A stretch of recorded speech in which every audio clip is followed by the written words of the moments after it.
welcome to episode 3 of our Greener Pastures. My guest today is Nike. Nike is a mom of two now, but she shares a story of when she moved to Canada with her husband 2 weeks after they got married. Yes, you heard me right. 2 weeks after getting married, they're on their way to start a new life in a new continent. That is crazy.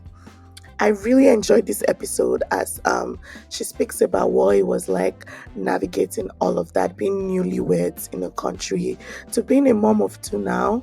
And this episode is one for the moms and the dads as well. I hope you enjoyed this episode and thank you.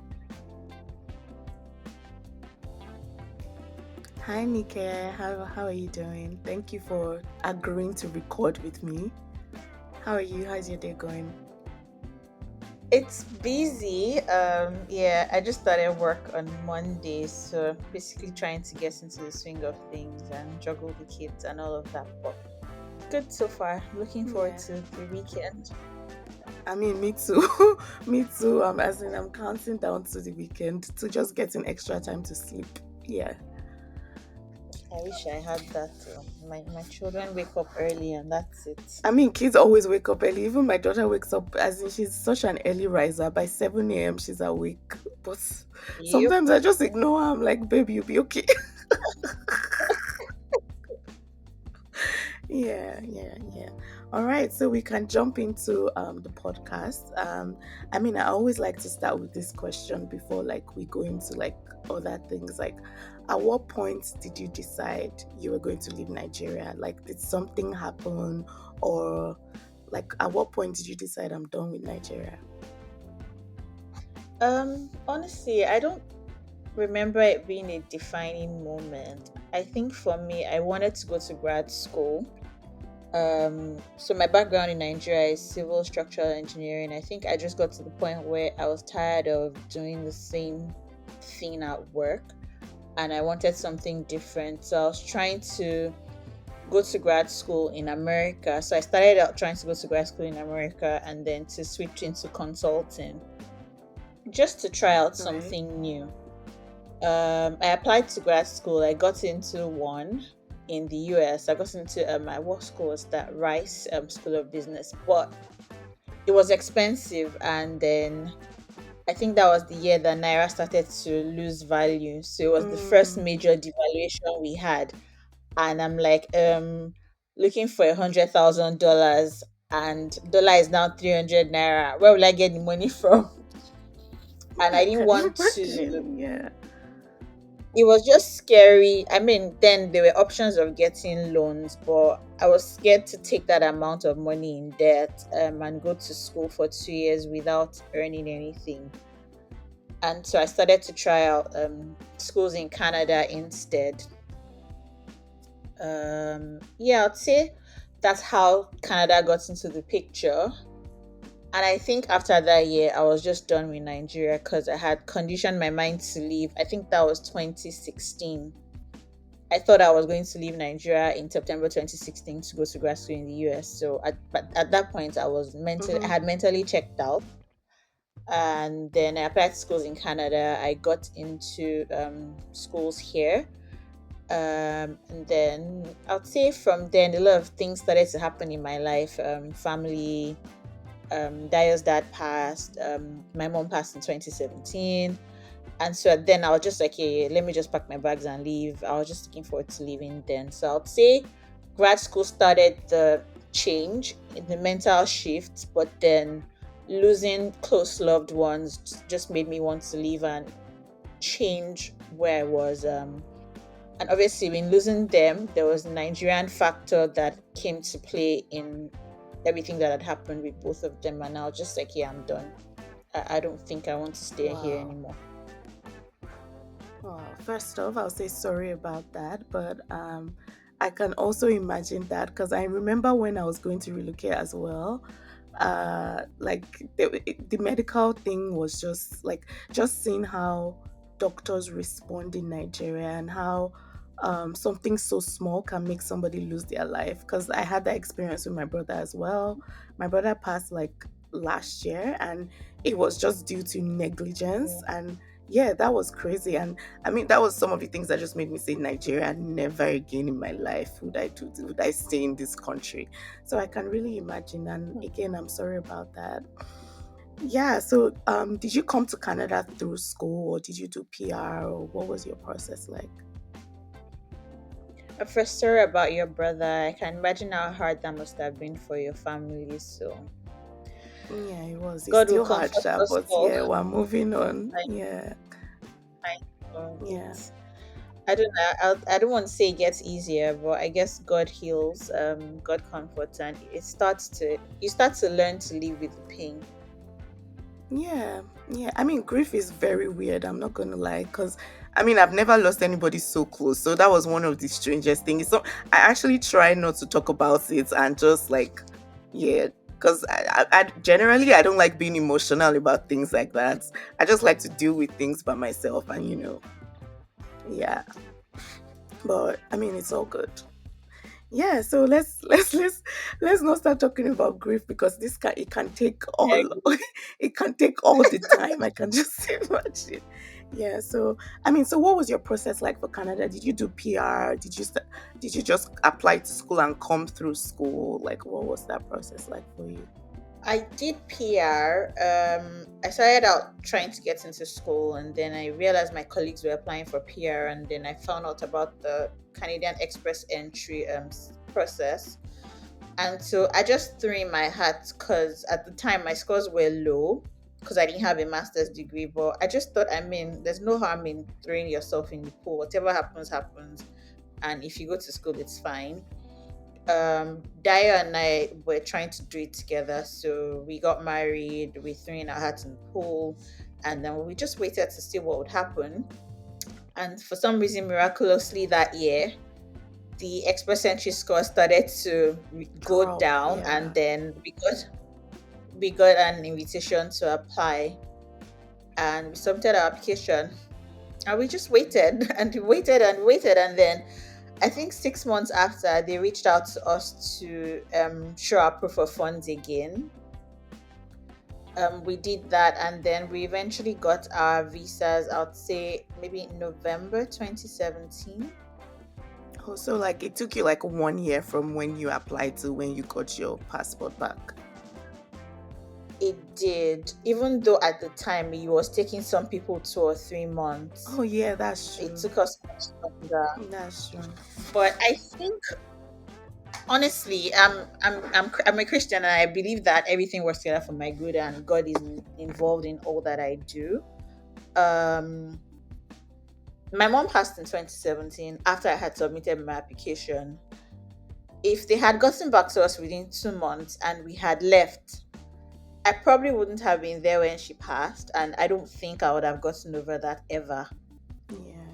So I'd say it was just God saying, okay, you need to be here to go through this process. And so I'd say it was the perfect time for us, because if I had left earlier, I don't know how I would have survived. Survive, yeah. I can imagine, I can just imagine that. And yeah, that makes a lot of sense because a lot of people speak about the power of hindsight. Like in that moment when you didn't get your application, you were probably stressed, but I'm sure looking back now, it kind of makes sense why God made things happen the way they did. Yeah, so Yep, yeah. yep, yep. Yeah, that makes sense. I mean, it's funny that you said I mean, you guys got married and did it together. Because one thing I always say is when we were applying for PR, good thing I was married. Because if I did it alone, I'm not sure I'll be in Canada by now. Because I mean, Leke was the primary applicant. He had his master's degree and all of that. Me, I was reluctant to even do the whole thing. Like I was very, very reluctant. I'm like, Canada, as in what's happening there. But yeah, I mean, looking forward, I'm glad. Like one thing I always say is I'm glad we left when we left because we got here in 2021, right? Yes, and then I feel like Nigeria has just become something else. Like, Yep, yep. like I can't imagine if I was still in Nigeria now because every time I call home, it's just complaints left, right, and center. Like, Yeah, it is. It is. and I'm like. It's hard, but honestly, you would have survived. I mean, Nigerians know how to what's the word, adjust quickly. But I mean, just knowing that I had this other option, and if I mean, I'm just glad. That's all I'm trying to say. All right, so so I mean, I just want to talk more about the process. How was writing IELTS for you? Were you stressed by it? Because I know I was a bit stressed by IELTS. First of all, I don't like exams, and like when I was going to do my Mm. IELTS, I was very scared of my writing because I feel like I'm not very good with writing. I wasn't scared of any other thing, and I practiced my writing over and over again. And turns out that was my highest IELTS score, like out of everything. My writing turned out to be the Oh, highest. So I'm just wondering, like, what was that like for you? honestly, I wasn't stressed, and I'd say that I didn't read for it. However, at the time, remember that I was applying to grad school. Mm-hmm. So I had done SATs Mm, just before I was writing my IELTS. So for me, IELTS was a walk in the park because I had just gone through the hurdle of writing SATs. Sorry, not SATs, GMAT. GMAT, yeah. So long ago that my brain, like I'm trying to remember, I had just done GMAT, math, and English. And so writing IELTS that was even the general and not The academic, academic yeah. was way easier for me. So I was just like, okay, I've done this already. It was basically like it was much easier than the GMAT that I had been through. So it didn't really stress me out. And again, I hear that the exam is harder now because I did it in 2017. Maybe it was much, sorry, in 2016. It probably was much easier at the time. I don't know what it is now. But then for me, it was just okay. A walk in the park. I went to do my speaking in between my work day. I had the main exam on a Saturday, and that was it. Yeah. I was focused more on my business school applications. Yeah. I mean, we'll call people like you ethical for you to say IELTS was just a work. I mean, to be fair, like looking back, it was That was actually not that it. difficult. I'm not gonna lie. But That was it it. But I hear that it's harder now, yeah. so it probably maybe what it was at that time. Yeah, it's possible because then, but to be honest, even back then, like a lot of people that I thought would have passed IELTS like easily, they were not passing it even back then. Like, because I know my sister is kind of like an academic, I would say, but she actually wrote her IELTS. I think she wrote it twice because like her scores when, I mean, I sometimes I feel like people don't take it seriously also, so maybe that's why. Yeah, Yeah. yeah. So yeah, fair enough.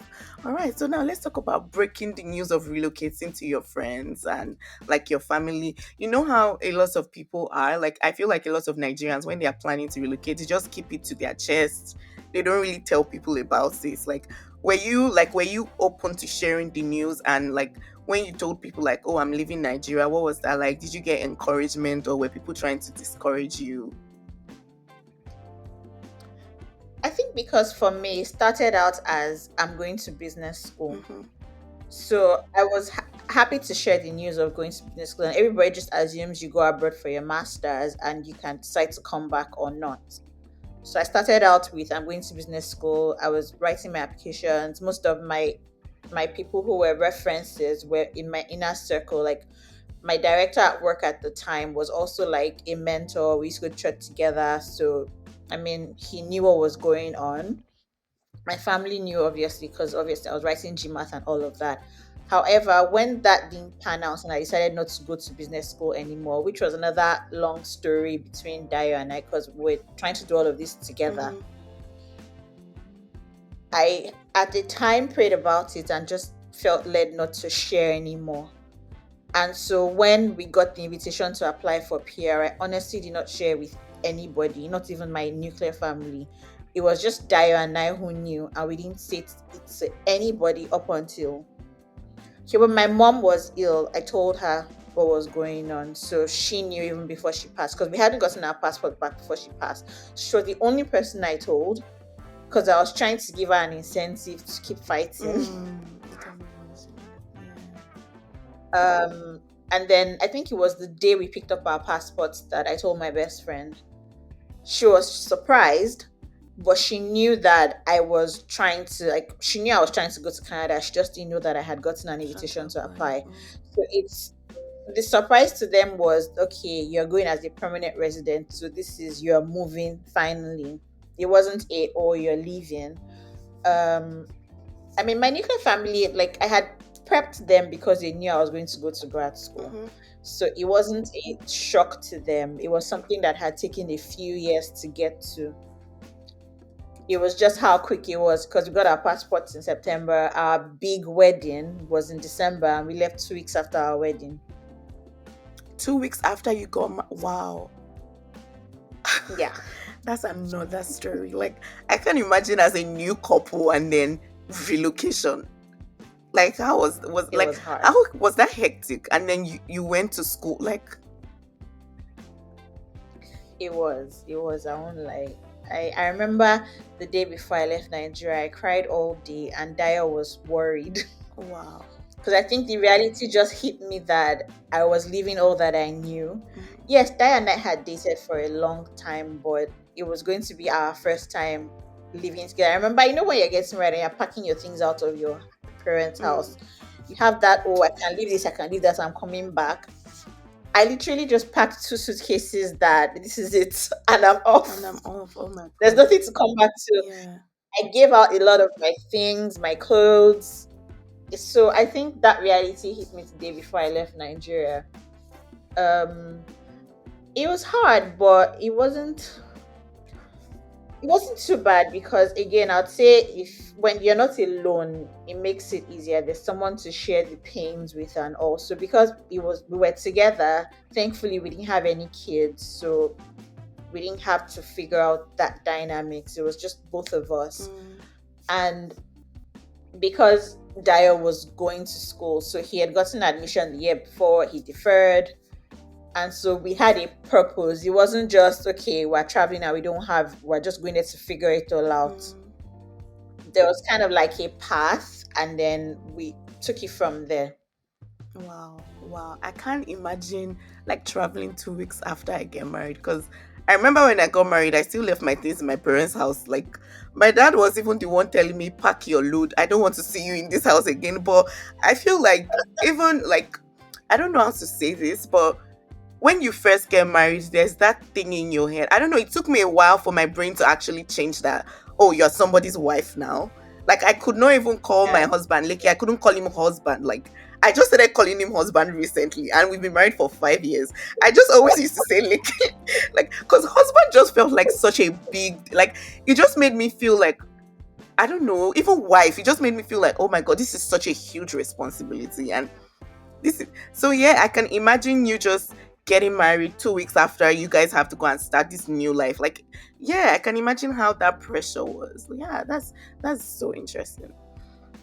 Yeah, so let's talk about travel day. Well, I know you said you were crying, but like, what was travel day like for you? Like, what was that like? Like, my travel day was very funny because I cried a lot. Everybody followed us to the airport, my parents, Lake's parents. At that point, my daughter was already 8 months by the time we were leaving, so it was just a lot. It was just a lot. And yeah, so what was your travel day like? I think it was similar. Obviously, we were staying with Daya's mom at the time because there was no point renting our own place. We were Mm, just married for 2 weeks. His siblings were around because they came for the wedding. I remember my brothers coming over that morning. I think our flight was maybe at noon or something. So we left the house maybe like 9 or 10 a.m. So my family came over to Daya's house. Obviously, we cried, we hugged, then they left, and then we went to the airport with Daya's mom, his sister. Um, I think I was excited. I had cried the day before. So by the time I got to the airport, I was excited about the new adventure. I mean, I was just looking forward to what the future had in store. It took us 24 hours to get here. Luckily, because Daya was going to grad school, they had kind of helped us with accommodation. We had been talking to, they had a settlement agent so we had rented a place before we left Nigeria. We had paid for all of that. So I guess I didn't have all the typical worries people would have had where they'll say, oh, I'm in an Airbnb for a while, I need a place to stay. I had a place booked for 1 year that I had oh, paid for to a certain extent. Like, I had paid first and last month rent. Like, we had a lease signed before we mm-hmm. left Nigeria. We stayed with your Yeah, cousin I for our remember first that. 3 weeks. Yeah. So I think I was just excited because I think the major things that we needed to figure out we had sorted before we left Nigeria. So it was basically come and start to look for a job. So I'd say travel day wasn't too bad. It was an adventure. There was the usual excess luggage drama At the at the airports, oh my airport. god, yeah. We were the last on board. I remember carrying my wedding album in my hands because my I had to move it out of the suitcase and it was too heavy and I was like, no, I'm not leaving this to Nigeria. So I held it in my hands all the way through till we got to Canada. Oh, that's so cute. I can imagine. As in, I can imagine how sentimental that would have been, seeing as you just got married 2 weeks ago. Of course, I would have done the same. I can't lie Yeah. to you. I mean, funny that you said Airbnb because when we came, like, okay, obviously, both of us came with PR. We stayed in an Airbnb for Mhm. 6 weeks. Oh my God. That was like the most stressful thing ever. And then just because it was so expensive, it was, and I'm like, bro, this is naira we're spending. Like, what kind of rubbish is this? But you know how the stress is when you first land. Everybody's asking you for ridiculous things. Even Yep. sometimes we even promise some landlords, like, we're like, okay, we're gonna pay 6 months upfront, we're gonna pay 1 year upfront. And these landlords were telling us that we're thieves, that nobody pays 6 months upfront rent, nobody pays 1 year. Yeah. I'm like, okay, so now we have the money, but we can't pay because we cannot prove to you that we have like it was just hectic. Yeah, that was super hectic. So, yeah. So okay, so when you landed, Dio went to school. So did you start work immediately? Like what were you doing while he So was in I school? needed Okay. a break. I needed a break. I mean, we went to his school was in London, so we moved to London together. The school picked us up from I don't remember. We just found our way to London, and then the agent picked us up, took us to Dapo's place where we stayed for the first week because our lease started in February, but we came to Canada on the 12th of January. So we stayed with Dapo for the first 3 weeks, and then she picked us up again and helped us move to our own apartment, and we settled down. I mean, as much as we were going to school, we were PRs, Yeah. so I needed a break. I think I had been through a lot of trauma Mm, before I came to Canada, and I just wanted to breathe. So I didn't start looking for a job for like the first few months. I just chilled at home. Dio started school in February. I think it was in March or April that I started job hunting. And so at the time I printed out my resume. I'd heard about some employment services. So I started out, I used to go for, I think it was called Will, somewhere in London. They had like an employment service training, like a 2 week training where they teach you how to update your resume, interview preps, and stuff like that. It was government funded. So I did that. And then I went for a job fair and randomly bumped into some woman. She just walked up to me and said, "Oh, are you job hunting?" I'm like, "Yeah." She's like, "Okay, the YMCA has a program that's free, similar to what I had done before, but this one was paid." right. So I'm like, "Okay, you want me to come in for it? You want to help me find a job, but you're going to pay me? Why not?" Yeah. So I had like a three. I think it was 3 weeks with them where they were paying us minimum wage for a few hours a day, and it was the same employment services, such as how to update our resumes and all. And then one day they had a recruiter who came in to talk to us about interviewing, and then she started to ask everyone what kind of jobs they were looking for. And I'm like, "Hey, I'm a project manager. I'm looking for something related to that." And she's like, "Oh, I'm actually recruiting for a project manager for a company." Wow.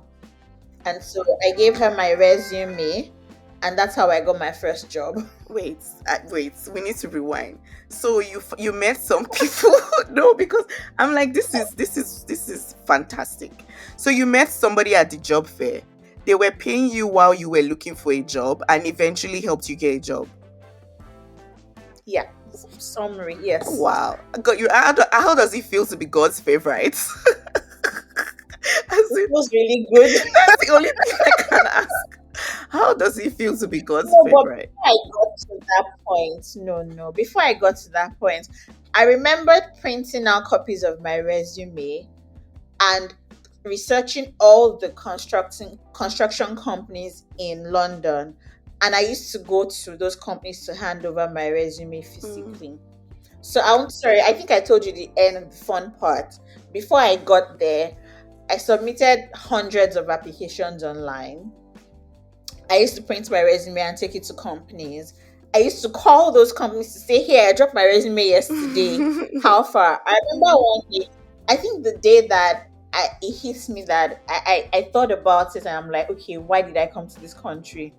I had gone to a company to drop my resume. It was that, that phase between winter and spring where the Mm. weather really doesn't know what to What's it? do. Mm, yeah. And this was my first time in Canada. So I had gone out thinking, no, it's a spring day. I wore a light jacket. I didn't have my mittens on.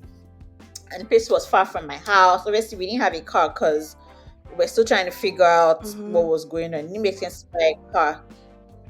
And then I get there, I drop my resume, and the receptionist is looking at me funny, like, you brought your resume and so.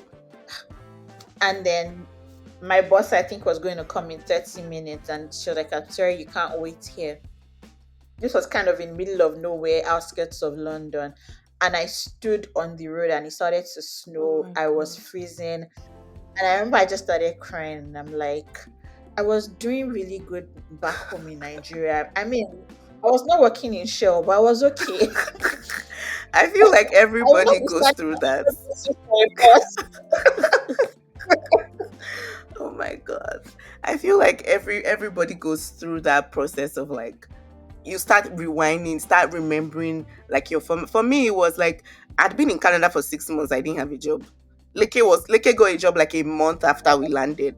And then at some point, I don't know, it's funny how your mind works, right? So Leke got a job a month after we landed. I had not gotten a job. Leke was the one that really wanted to relocate. I was not really interested in so in my Okay. mind I'm like, so let me get this straight. You knew you were going to get a job. Like I was just saying rubbish. And then you made me relocate with you. And now I'm just here doing what? So then and I started picking silly fights. I'm like, Shay, you're going to work now. We that we don't have work. Or just like it was just, you know, it was just and every there was even a day I was looking at tickets. I'm like, I'm going back home. I can't do this. Like, this is annoying. Like you put in applications. Sometimes I'll even interview. It seems like it's going fine, and then crickets. Like I just don't hear back. I, Yeah. I keep sending Yeah. follow-up emails. Like, yeah, I know. Everybody goes through that. Everybody goes through that process. Yeah, but yeah, finally you got a job. So, did you now eventually still go to grad school after that? And also, I wanted to ask you, did being a PR and coming to school, did that affect how much you paid, or did you still have to pay international student fees? No, no, it did. And we paid Canadian citizens fees. Right, I mean, we paid PR, not international students fees. right. Even though, I mean, when we got admission, when he got admission, he was not a PR, but basically, if you get your PR before a certain time, like I know people who even came into Canada as international students, but got their PR after they had started the program. But if it comes before a specific time in the program, you are still allowed to pay PR PR fees fees. and not international student fees. Yeah. I mean, I'll give that to Canada. They really treat their PRs really well. I remember the first time I traveled and Yeah. I was coming back and I was on the PR slash Canadian citizens queue. I was really feeling myself when I was walking in. I was like, okay, I don't have to go to that long queue. Yeah. Yeah. So yeah. So I mean like tell me about your experience going to school here, like after schooling in Nigeria and then coming to do grad school. How was that for you? It was different. And again, because I was also switching industries. So I ended up going to Queen's. I did a master's in management and innovation. So entirely different from my background in engineering. Mm-hmm. I would say there was culture shock where everything was just, I felt like school was going to just, Mm. it wasn't your usual structured Ninja system. It was a lot of networking, which was hard for me because at the time I just was in a phase where I did not have energy for, I wasn't emotionally in mood for relationships All right. in whichever sense. I just wanted my space. But at the same time, I knew I wanted a graduate degree. I left Nigeria wanting a graduate degree. So I went to grad school because I wanted a master's degree. It wasn't necessarily because I needed to. Mm. Like, I didn't need to go to school to get a job. I went to school because I wanted to. Right, right, right. So when I called you Efiko earlier, I was actually on track. Like, who goes to school because they want to? You now go to. To be honest, like even me, I've thought about going back to school a lot. But when I just think about, I'm like school. God. When I graduated uni, I was very happy. Oh, I'm like, I beg, I cannot go back to school. Meanwhile, on the other hand, my Please. husband is even looking at doing a PhD now, and I'm like, bro, okay, okay, good luck to you. Yeah, yeah. I think it's easier for guys. And then for me, I had always known that once I have kids, that's the end. I cannot school. I mean, this is me now with kids, and there's no school in the mix, and I'm already trying to figure out what life is. So I had decided long before I got married that once I had kids, I wasn't going back to school. Mm, So it was more, for me, it was more of a do it now and know you're done, because once you have kids, you're not going to do it again. And I knew that I wanted to start having kids at a certain time. And so it was just trying to get that out of the way, I'd say. yeah, And then school-wise, it's not necessarily been an issue. I got into Ivy, which is where Dio went to for an MBA. When he started the program, I was like, yeah, this life is not meant for me. I don't want stress. And so I found a program at Queen's where I didn't need to do any exams. mm, It was really just case competitions, presentations in class. It was partly remote. I had classes in person for just 1 month out of the 1 year. The rest of my classes were online on Thursday evenings and every other Saturday. So it was pretty chilled. yeah, I could work while I was going to school. And so that's why I went to school, because the program was flexible enough to fit the lifestyle that I that you wanted at wanted. the time. Okay, that's nice. And I mean, at what point did you guys move back to Toronto? Like, what point did you leave London? Like, and another question I wanted to ask: how many jobs have you like gone through since you moved to Canada till now? Like, how many jobs have you had? And at what point would you Honestly. say? I know I'm asking a lot of questions at once, but they are all job related. And at what Okay. point did you feel is the word convenient now? Or at what point did you feel like, oh yes, this job I have now, like I like to call it the big girl or the big boy job. Like you got that job that you feel like, yes, this is the one. Like I feel like this is the job that I'm finally on the right path, or yeah, whatever. At what point did that happen for you? Honestly, I think I'll say I'll go back to me being God's favorite, because I've had just two jobs since I came to Canada. Really? I had that one in London.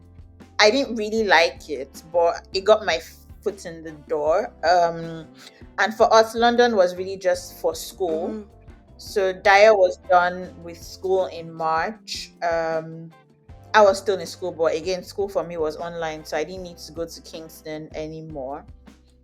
I quit my job, I think, at the end of March or April.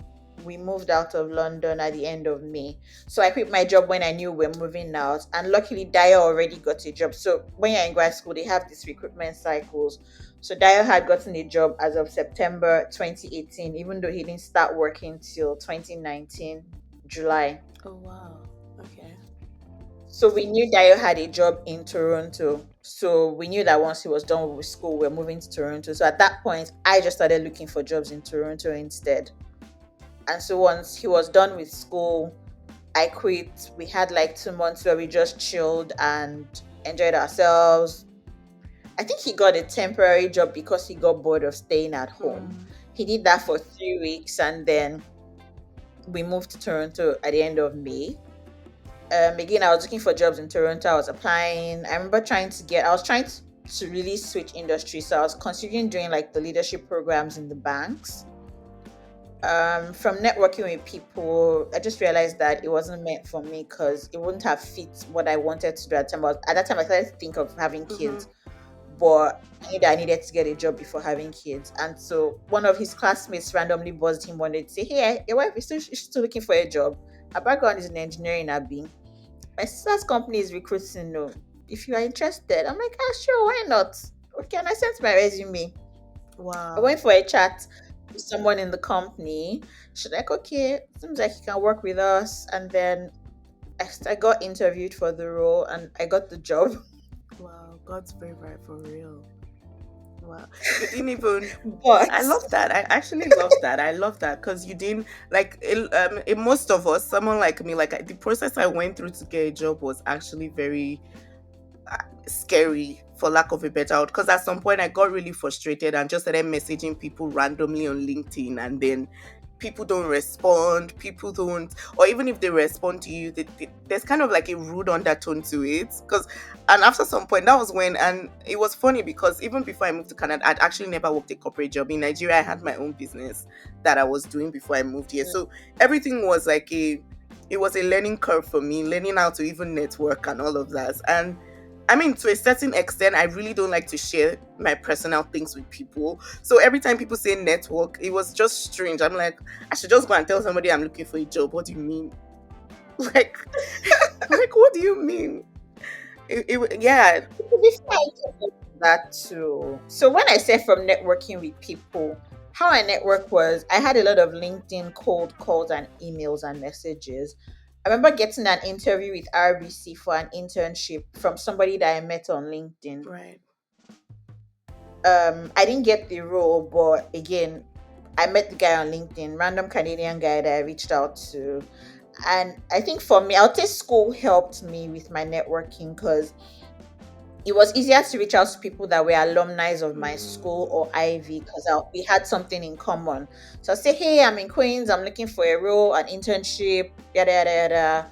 You have a phone call with them. So I did a lot of that as well. I spoke with a lot of people, but the job I eventually got, I didn't do anything to to get get it, it. yeah. And it worked for the phase of life I was in because it's with the government of Ontario. Mm-hmm. I got pregnant maybe 2 or 3 months into the job, Wow. and then COVID Oh, hit. wow. I started working in August. I got pregnant in, I think, October. Mm-hmm. COVID hit by March the next year. Everything moved online. And for the phase of having kids, a government job just made Made sense. sense. So it was what worked for my phase of life. The jobs I was trying to get into at RBC wouldn't have worked because it was a rotational program. I would have had to take 1 year off in between the program and then come back. It would have just been clumsy. Yeah. Yeah, that makes sense. So, right, just right before COVID, you got. Wait, is that the job you still work at right now? Oh, Yeah, so right. I got the job in August 2019. I left in June 2020 for 1 year, well, 13 months. When I had my first child, I resumed in August 2021 and I went off again in March 2023. And I literally just resumed on Monday. Yeah, yeah. I mean, I love that. Like, it sounds like you already kind of had everything planned out, which I really love. And I feel like a lot of us women need to do that better, especially if you want to balance career with being a mother. And I mean, that's very inspiring to hear how you know the kind of job you were very realistic with yourself and got a job that will still make you be a present mom while you're actually still working and developing yourself. I really love that. Now, I mean, not to dive much into it, but let's talk about motherhood in Canada. Like, I know, I mean, for myself, one thing I'll say is it's not easy. I'm not going to lie. It is, especially with like before I left Nigeria, because we had thought we were going to relocate so many times, and then things just kept on happening. Like COVID hits in, and then we couldn't travel. Then I had to give birth in Nigeria, and then all of that. I know how important it was to have like a village around me, like family people. I have serious trust issues, especially when it comes to my kid. I just cannot live out with anybody. So I understand how that was. And moving here, it was just tough. Like our lives just changed drastically. My husband and I were people that were, I would say, were fairly very social, but like having a child in Canada just made everything very different. We can't go out at the same time. One person is at home, one person like so. Like, how was that like for you? Just motherhood in a different country. Honestly, it's hard. I mean, I didn't express motherhood in Nigeria, so I can't really Compare, relate. yeah. I remember when I went back, I went to Nigeria, I think 2 years ago, and I spent a night at my friend's house who had kids. And I'm like, hang on, you're living your best life here. Is this how life is supposed to be? I because I know. had never experienced. I didn't experience being married or having kids in Nigeria. So for me, all I've known with regards to being a wife or a mother has been the life here in Canada. It's hard. It's really hard. I won't lie. I would say that I've cried the most in the last 3.5 years, that I, as much as, because it's, first of all, it's just hard trying to figure out everything that is going on. And yes, like you, I'm also very jealous. I don't drop my kids with anybody. Um, when we had our first, the first time we both ever went out on a date after he was born was when he was almost 2. Wow. It was when he was 23 months old. And that's the first time we dropped him with a babysitter. And that's the only time we've ever dropped him with a babysitter. Mm, And it was somebody who was working at his daycare. So we knew her, we trusted her, we knew that there was background information on her because mm, she was working in the school and all of that. So you definitely need a village. I'll say now, I mean, it's getting better because my sister-in-law now lives like 30 minutes away. There's Fumi that would help us out every now and then, then. yeah, So yes, I'd say you need a village. It's hard, and as much as, even when you have a village, they also have their lives. So yeah, it's not like Nigeria where you can just say, "I'll drop off my house help and my child," and the house help is caring for the child. If you're dropping off your child with someone, the person is actually has to be present to be present. able to care for your child. But it's been tough, but it's been rewarding. There's also the flip side where both parents are involved. I know back home, from what I used to see, oftentimes the men are not Oh, involved yeah, because they can pay for the help. yeah. And even some mothers are not involved. I remember talking to a friend who had kids in Nigeria and then moved here when they were like 6 or 7. And she's like, Omo, when I got here and it was just me and my kids, I started to learn things about them that shocked me. Things that I don't necessarily agree with, that they had learned from the people that I left them with. Mm, So I'd say being here, the as much as it's difficult, there's the positive of being involved in your kids' lives. Like, you know what's going on. Your partner, I'd say, to be honest, if I was living in Nigeria and I was one doing all of the work with the kids and my husband was just living his best life, I would say there would have been some sort of resentment, resentment in yeah, me, because I'm like, what's all this? But here, that doesn't exist because we're literally doing it together. I can go out and know that my kids are fine with my partner. I'm yeah, not worried that I'm going to come back and meet them alive and fed and yeah. clean and all of that, right? So there's that partnership that it brings. And I think it makes you closer. There's no, this is mommy and this is daddy, and we're a team. Yeah, yeah. I really loved that you said that because, yeah, you're right. Because even when we were in Nigeria, because we knew we were moving when we had our daughter, we purposely did not have help.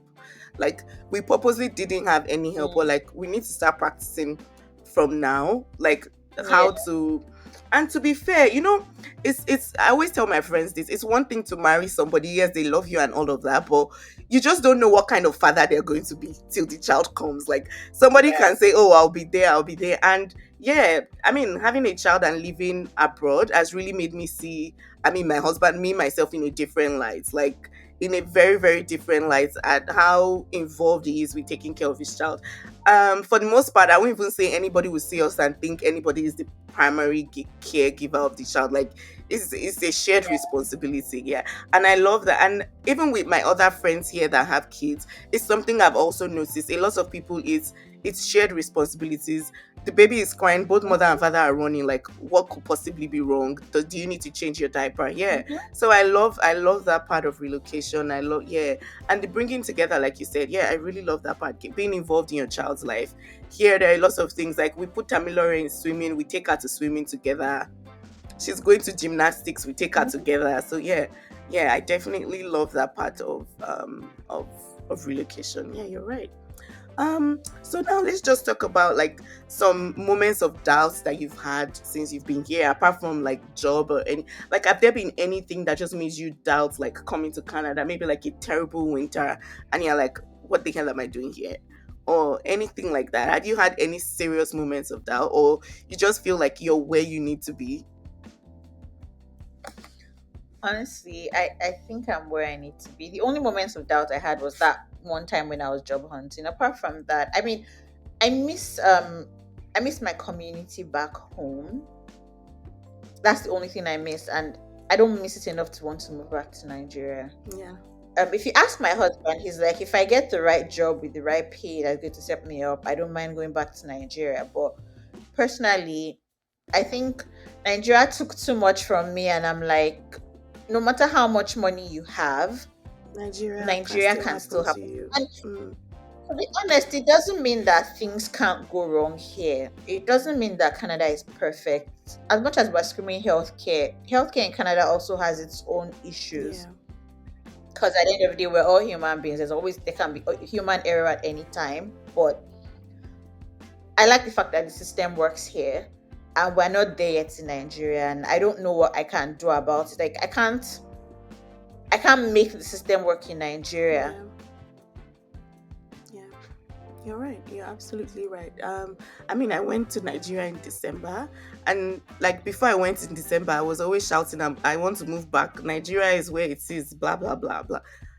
And I went back, and after I went back, I don't know, like December, after I went in December, when I came back, I felt a bit ungrateful. I'm not gonna lie. I felt very ungrateful to God for no, that was like the energy I came back with. I was like, gosh, I'm such an ingrate. Like I was like, I actually don't know what God has done for me that I was able to leave the country at the point where I left. And I'm just busy complaining, oh, because I don't have the job I was looking for at the time, or because, it wasn't even anything like anything serious was happening to me. At the end of the day, my husband was working, we had a roof over our head, like things were going fine for us, but it was just me being like, oh, I'm not the way I used to be in Nigeria, and I was just very ungrateful. And then going back to Nigeria, like even just seeing my friends, the way a lot of people have had to downsize the way they live, things have just gone. Things Wow. things just seem very. It's just not the Nigeria I used to know. That's all I can say.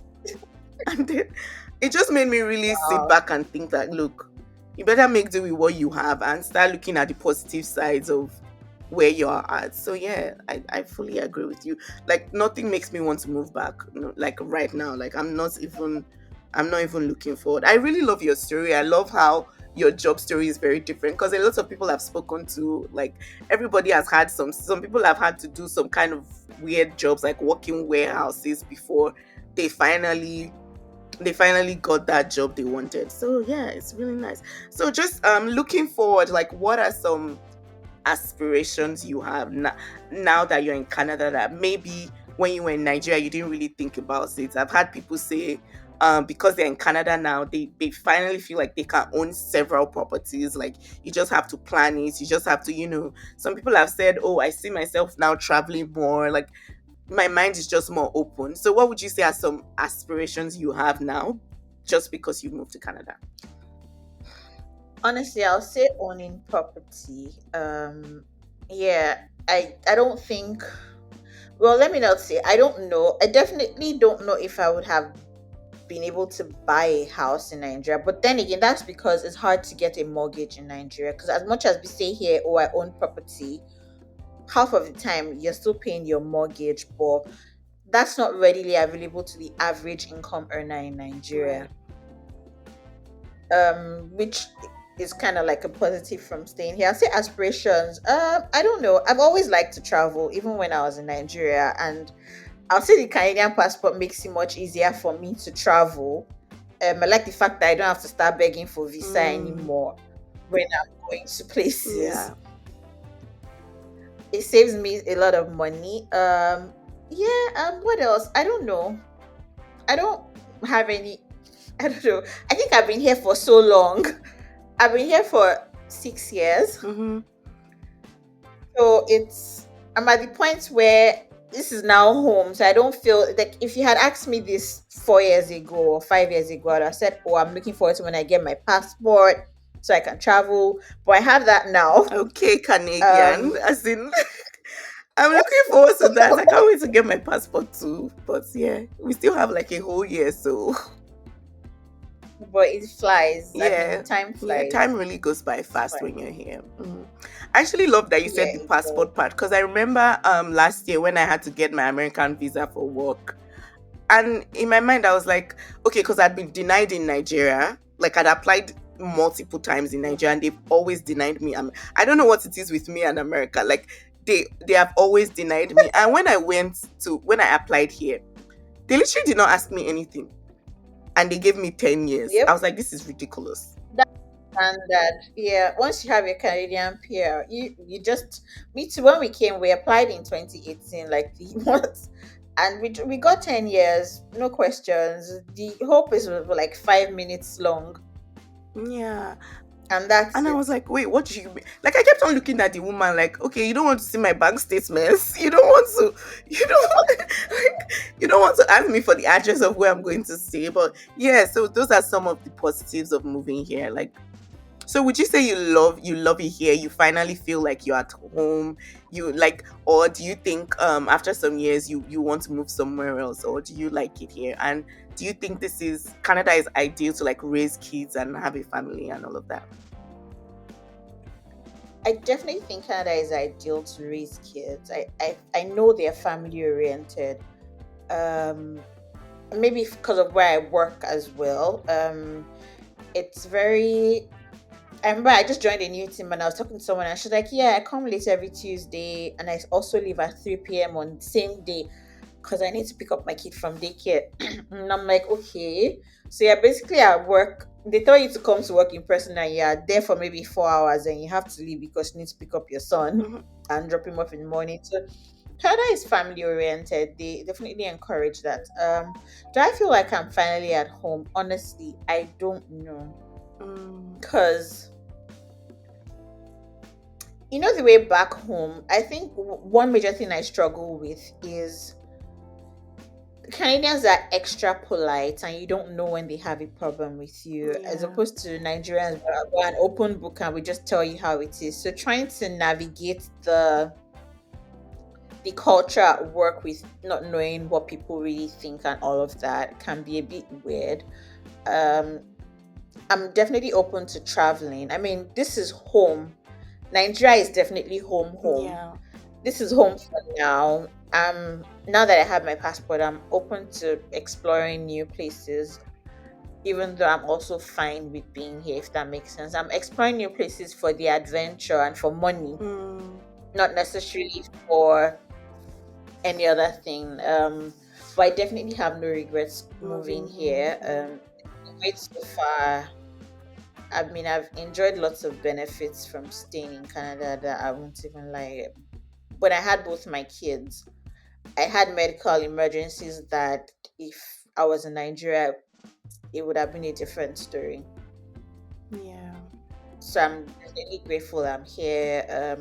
I'm happy to explore a new country if God says that's where I should go. But yeah. Yeah, I love that. I love that you said that. Yeah, I mean, for me too. I think I'm getting used to. I mean, I've been here. It's not even 2 years here. It's gonna be 2 years next month. So I would say, yeah. I mean, well, it finally feels like home. After I went back home in December and I got back, I finally feel like you need to stop thinking. Like for the longest time, I used to think I was on vacation, but yeah, now I feel like my mind has finally like changed, and yeah, I'm trying to get used to.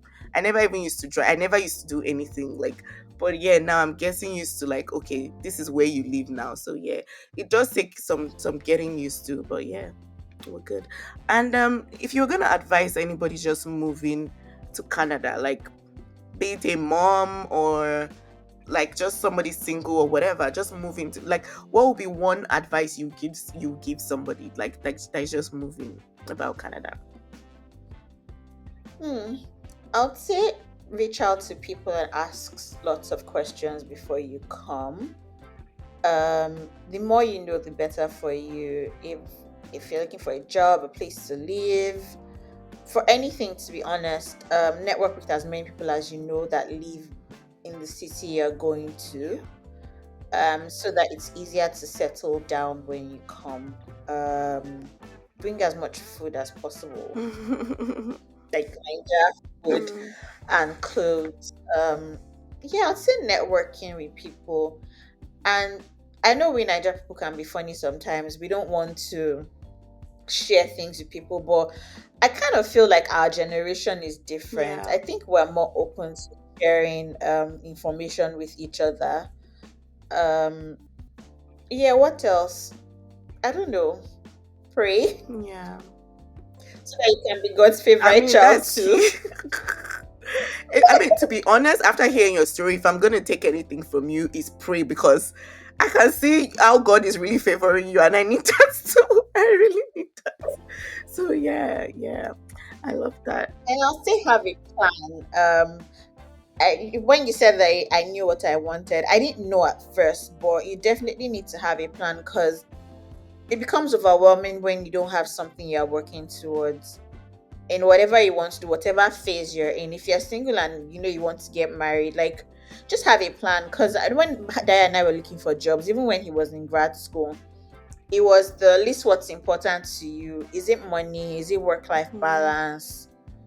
Like what's going to be important to you in this phase of life you're in? If you're single and it's money, by all means, start networking people in those kinds of jobs that will give you the money that you need. Hmm.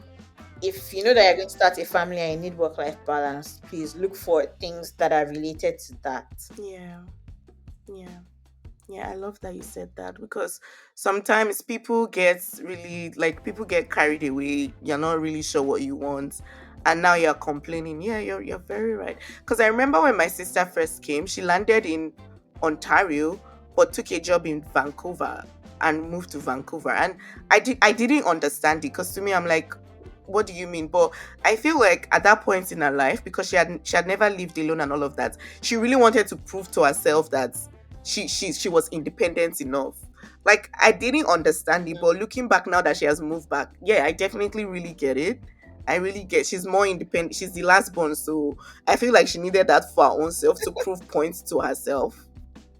Yeah. So yeah, I love that you said that. Yeah. I think that's all for now, Nike. Thank you so much for doing this with me. I really appreciate it. Thank you You're for welcome. sharing. Like, yeah, I mean, I've learned a lot from you and how to be God's favorite, which is what I'm going to be doing from now going forward.